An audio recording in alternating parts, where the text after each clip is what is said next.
This is Al Brooks. Thank you for watching the Brooks Trading Course. This is another in a series of videos on chart basics and price action. In this video, I'm going to be talking about the importance of volume and news.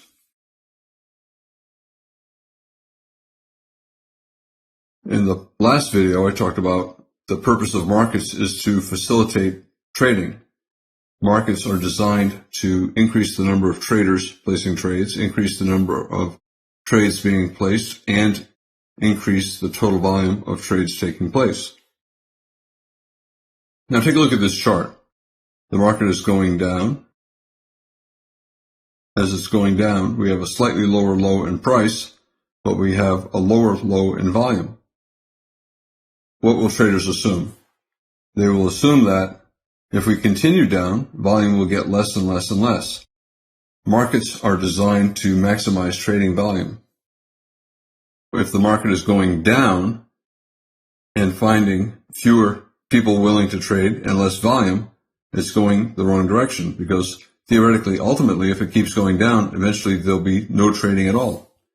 And that is not what the market wants. The market tries to oscillate in an area where trading volume will be maximum. Just because volume is getting less does not mean that the market has to go up to find more volume. It sometimes can find more volume by simply going sideways, entering a trading range. So lower price and lower volume. Traders are not interested in trading at this price, so they have to find a new price. If they go lower, they're going to assume there'll be even less volume. So lower is not the answer. The market probably has to go higher to find traders willing to place trades. And you can see we go up a little bit here and volume goes up a little bit. A volume divergence often leads to a rally. So here price is low, lower, lower, but as it goes lower, volume is getting less as the market is going down. As the market is going down, fewer traders are interested in trading. Theoretically, if it keeps going down, no one will trade. There won't be anyone willing to sell at the low price. Therefore, a lot of times, as the market is going down, volume tends to dry up, and the market has to go higher to find sellers willing to sell. Usually, if the market has a bear breakout on big volume, that low is not going to be the final low in price. Usually the market will go lower, sometimes 2 or 3 times lower, to confirm that the volume is getting less. The conclusion that traders make is that no one is willing to sell at this price. Everyone's happy to buy, but nobody's willing to sell. If you want to buy and nobody's selling, you're not going to get to buy. The market has to go higher to find a price where sellers will come back.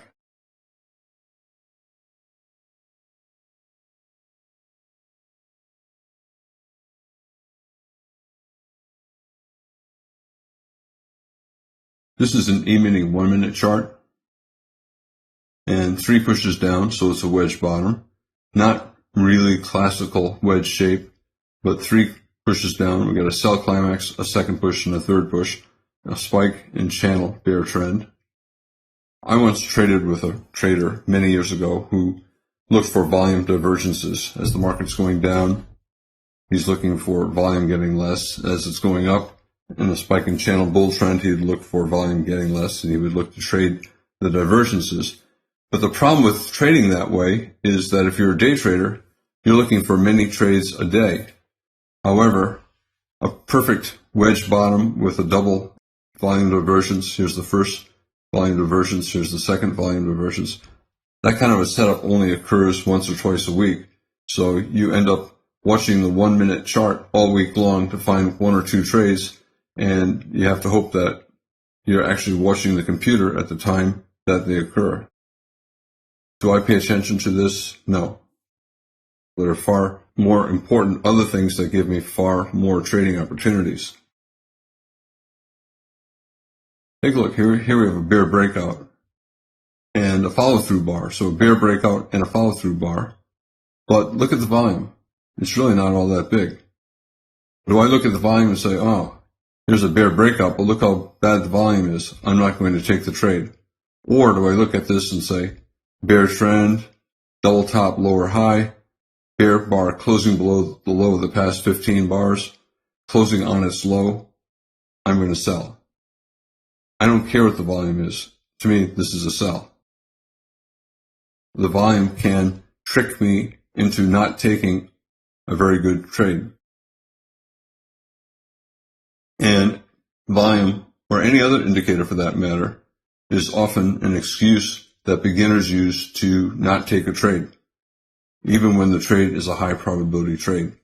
Traders often use indicators, volume, anything, to talk them out of taking what is a good trade, a trade that they should be taking. I think using volume, you're not going to make any more money. Now, here we have a bull breakout. We have a sell-off, a low 2 bear flag, 2 pushes up, 1 pullback 2, and we tried to break to the downside. Instead, we broke to the upside. All right? So you say, oh, look at that big volume. We have a bull breakout. Certainly, the market has to go up. Well, look what happened. Instead of going up, it went sideways and then down. Here we have a bear breakout with terrible volume, yet the market continued down. And here we have a bull breakout on big volume, and the market went sideways and then down. So the volume was misleading on the bear breakout, talking you out of the trade. And the volume was also misleading on the bull breakout, convincing you that you should trade, that everyone's buying the breakout. And in fact, it was a failure. So I'm just using this slide to illustrate the reality that looking at volume is not going to make you any money. In fact, if anything, you'll end up losing money because you'll use it as an excuse to do something or to not do something that you should be doing. When I look at this chart, I don't need to look at volume. I know this has the biggest volume on the chart. Why? Because it's the biggest bar on the chart, by far bigger than any other bar. And in general, when you get a big bar like that, it's going to have big volume, especially in this context. We had a bull breakout above the high of the past 30 or 40 bars, and then an even bigger bear breakout. So the odds are probably 70 or 80% that there'll be at least a small second leg down. So I don't need to look at this volume to know that this volume is much bigger than all of that volume.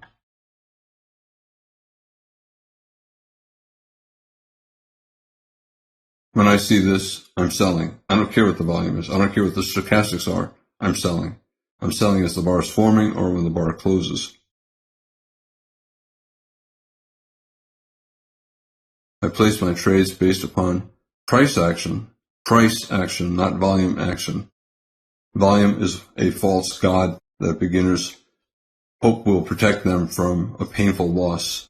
Like any other indicator, traders are looking for something to save them, or they turn on television hoping that some very persuasive guy with a powerful title and a great demeanor will help them make money. And traders are always looking for someone who will protect them against the evil market who wants to destroy them. And that's just not real.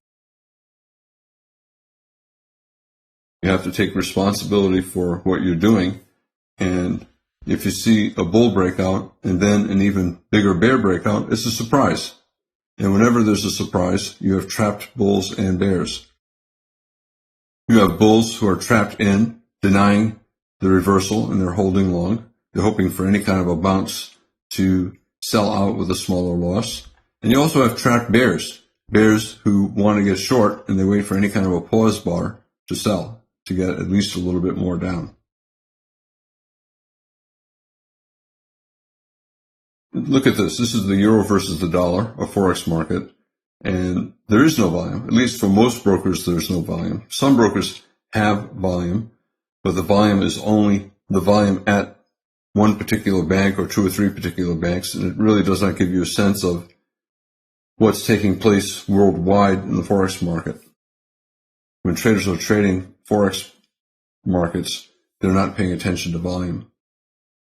So if volume is so important for trading, how can forex markets be the most popular markets in the world when most traders who trade profitably don't see any volume. For example, look at this bar.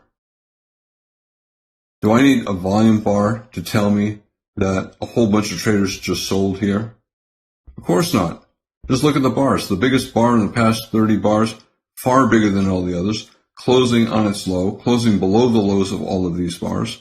Something important just happened, and the odds are 70% or more that you're going to get some follow-through selling. I don't need volume to tell me that the market's going down. I can just look at that bar and I know that the market is going lower. DOM traders, depth of market. They take trades based upon the size of orders at the bid and ask. Time and sales, this is another thing traders look at. If an order is not filled and you think your broker messed up, you can look at the time and sales to argue with the broker, telling them that the trade should have taken place and that their software made a mistake. That used to be true years ago, 10, 15, 20 years ago, when everything was not electronic and there were people involved in the order execution. You'd call up, someone would answer the phone, they give the order to a runner, take it to a guy in the pit guy fills it, gives it back to the runner, and then he gives it to the guy on the phone. So there are a lot of steps and a lot of people involved, and mistakes were common. But nowadays, everything is electronic, and it's extremely rare to get mistakes. If you place an order, it's going to get filled, and if there's a mistake, it's usually a mistake that you made, hitting the wrong button or having the setup wrong.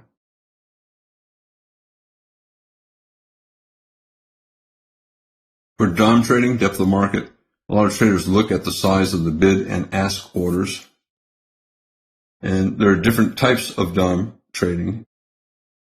Some traders get depth of market with level 2 data, and that allows them to see hidden orders, and you get a very different picture of what's going on.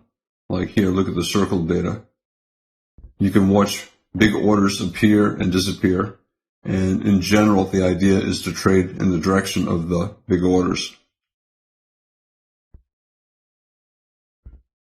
Here's TradeStation, here's Interactive Brokers, and this is time and sales. And I'm showing this slide to make the point that time and sales, especially for a lot of brokers, certainly for TradeStation, it's useless.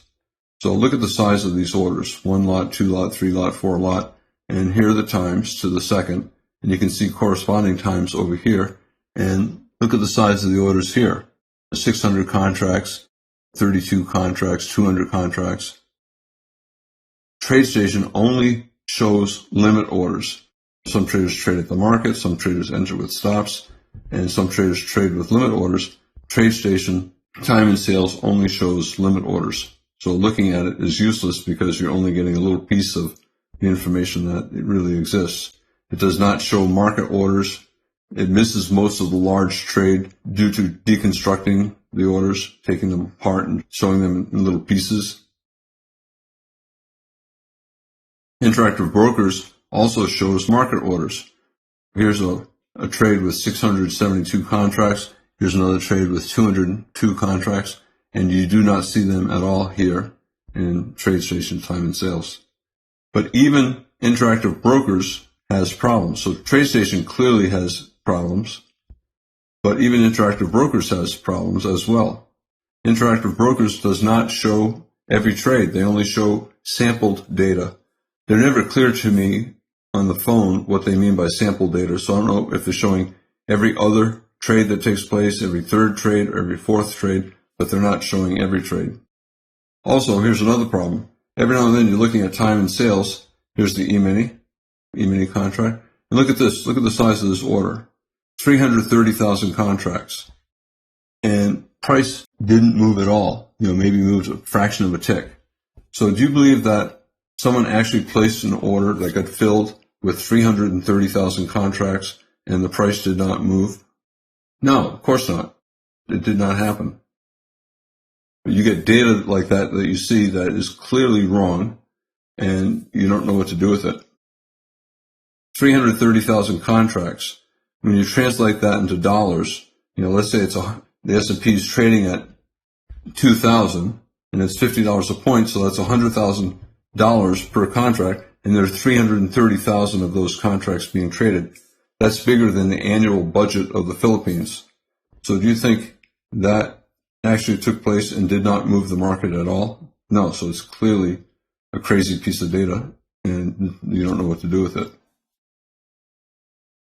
Every now and then, stuff happens that you don't understand, and it happens much more often in the financial markets than a lot of traders would like. For example, this is the euro versus the Swiss franc forex market, and look at this. The market is trading up here at 1.2, and then it's trading down here at 1.0400, a 13% gap in the currency between this trade and that trade.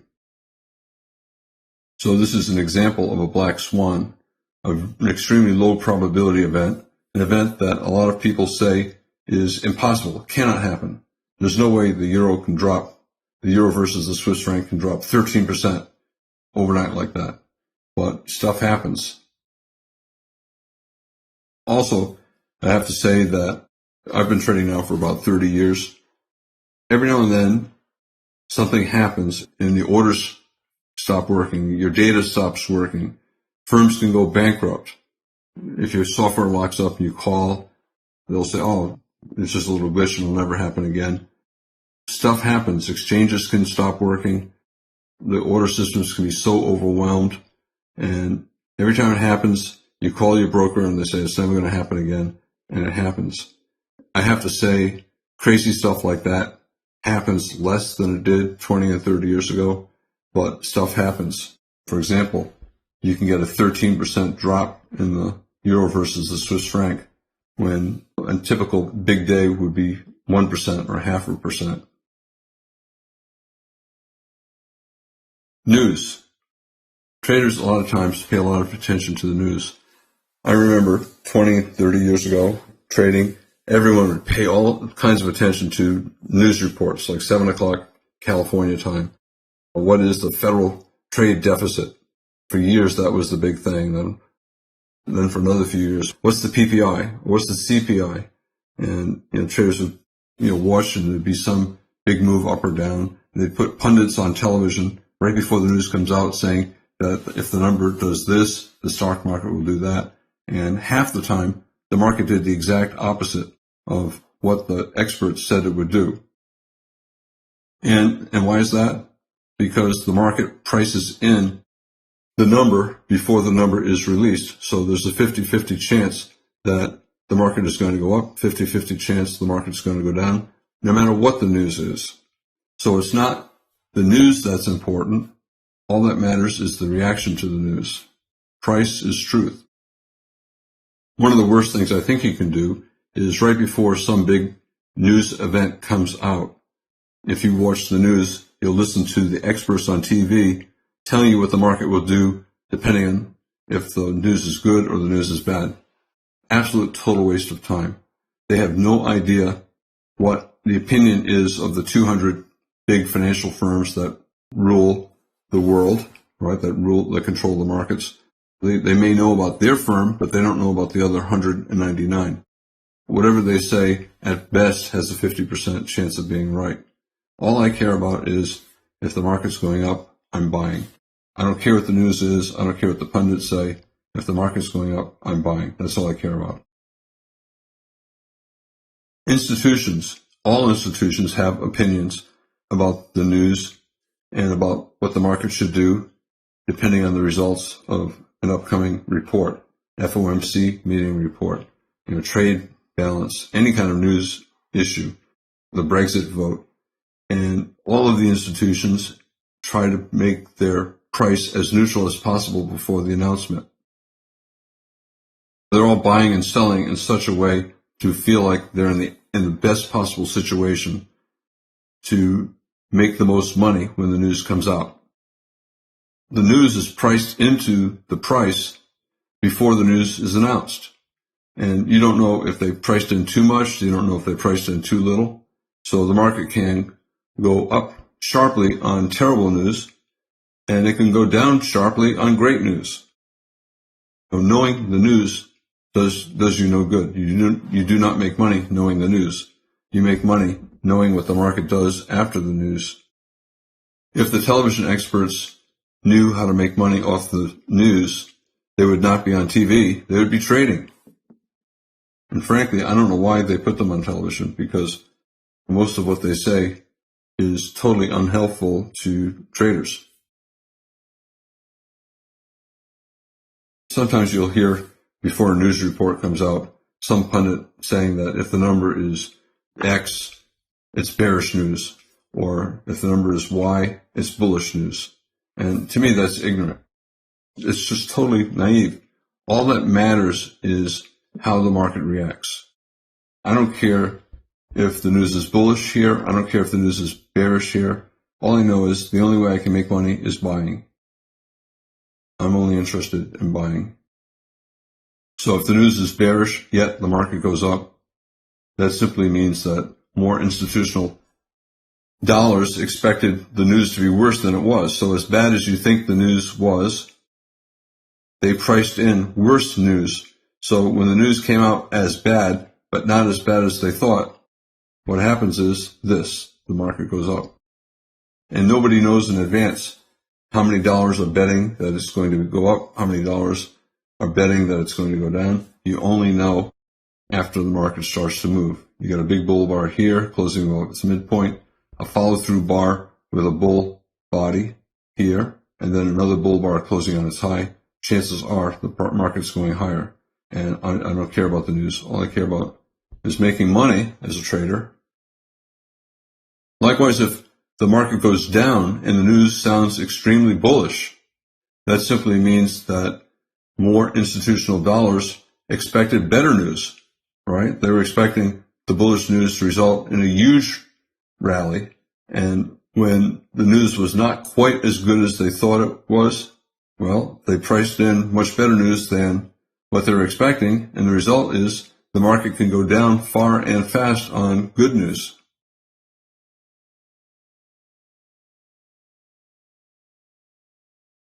They always have to make the price appropriate for the fundamentals. And if they made a mistake on the original pricing, they have to adjust it.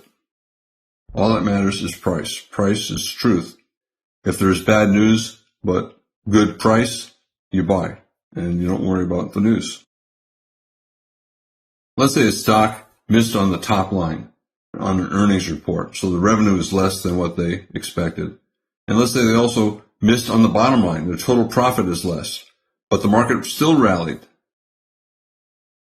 Is the report bearish if the market is going up? No, to me, if the market is going up, despite the news appearing to be bearish, the stock bringing in less money and making less profit on the money that they're bringing in, to me, that's a bullish report. All I care about is this: if it's going up, the news is bullish. I don't care if the stock did not bring in the revenue that was expected. I don't care if the company made less money than expected.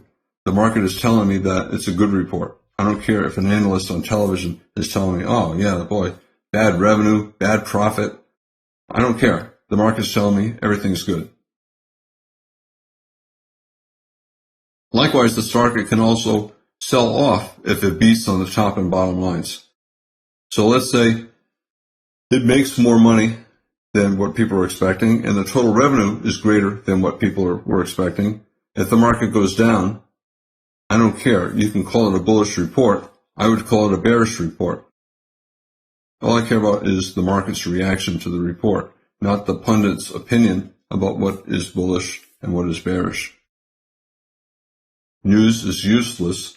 All that matters is price. Price is truth. So if there's bad news but the price action is good, I'm buying. You'll sometimes hear traders talk about, is the market risk on or risk off? And what they mean is, if the market is falling sharply, traders are scared of losing money, so they want to reduce risk. So they'll say it's a risk-off market. And when they believe it's a risk-off market, they look for less volatile things to trade. They want to reduce their risk.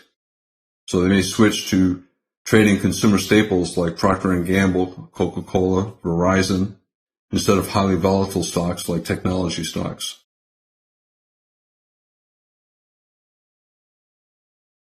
On the other hand, take a look at over here. When the market is going up sharply, traders believe it's going to go up higher.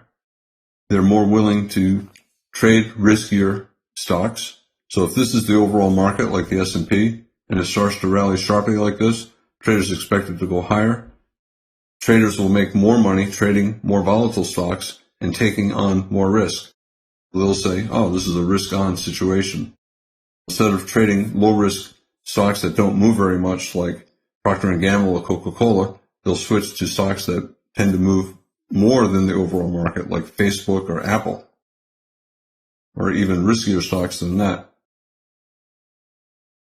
So when the market is falling, it's risk off. Traders are going to only trade things that have less risk. When it's going up strongly, it's risk on, and they'll trade things that have more risk. When you're in a risk on situation, it's a momentum situation. Traders don't care about anything other than price. They see the market going up, they believe it's going to go up more, so they'll just keep buying. They don't really care about earnings.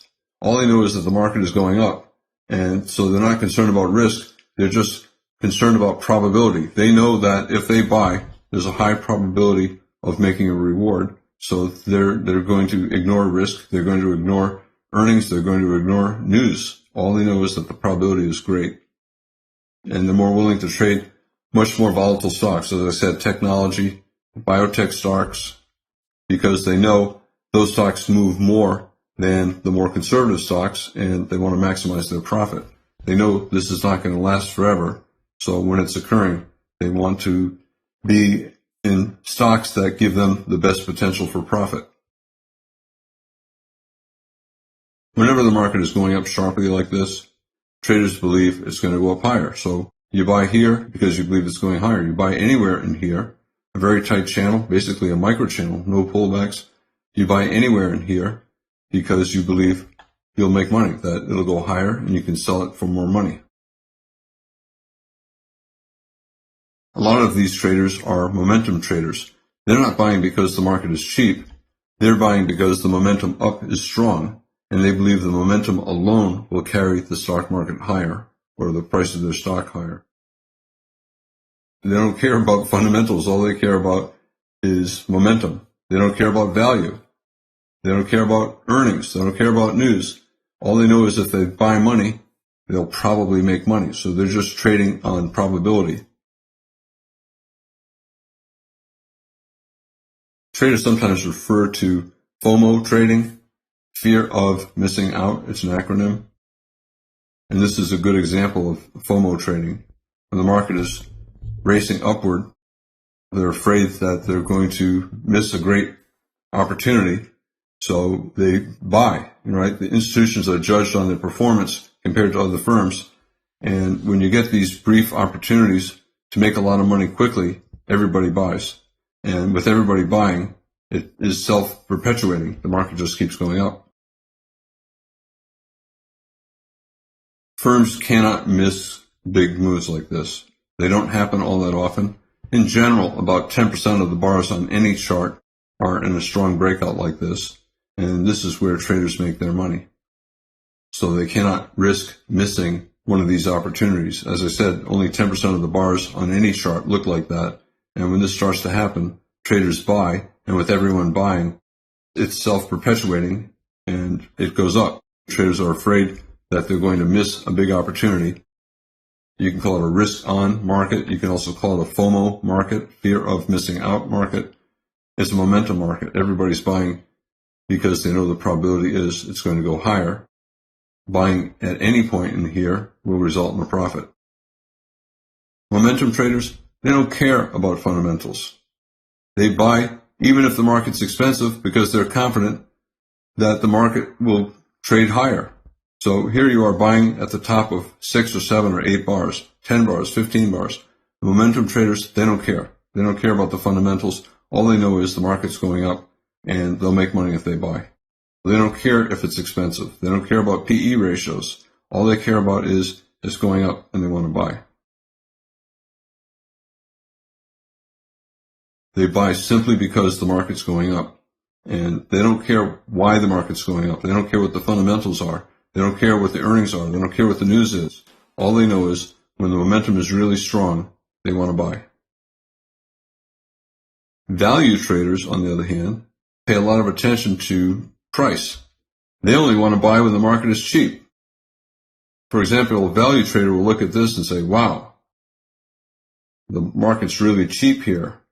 And they'll buy, and they'll buy more lower, because if they believe value is really good, that the market is cheap, they'll buy more lower. Carl Icahn is famous for scaling into trades in falling markets. So if a stock is falling, but he thinks it ultimately is going to go up, he'll buy, and if it falls more, he'll say, wow, that's a good value, I'm going to buy more. Value investors pay a lot of attention to fundamentals. They know what the value of the stock should be, and if it's below that value, they buy, and if it keeps going down, and the fundamentals of the company are still good, it's even a better value, so they'll buy more. Value firms only want to buy when the market is very cheap. No one ever knows what the correct price is, but value investors have a really good sense of when the market is far below the correct price. They buy as the market's going down, and they buy more lower because they see it as an opportunity to buy at an even better price. In this video, I talked about volume and how traders should not pay attention to volume. I also talk about news and how you don't have to pay attention to news. All you care about is whether the market is going up or going down. You want to make money. The news doesn't tell you how to make money. But if the market is going up, you want to buy. If the market is going down, you want to sell. And it can do either on good news or on bad news. The news is irrelevant. All that matters is whether or not the market is going up or going down after the news. This is Al Brooks. Thank you for watching the Brooks Trading Course. This is another video on chart basics and price action.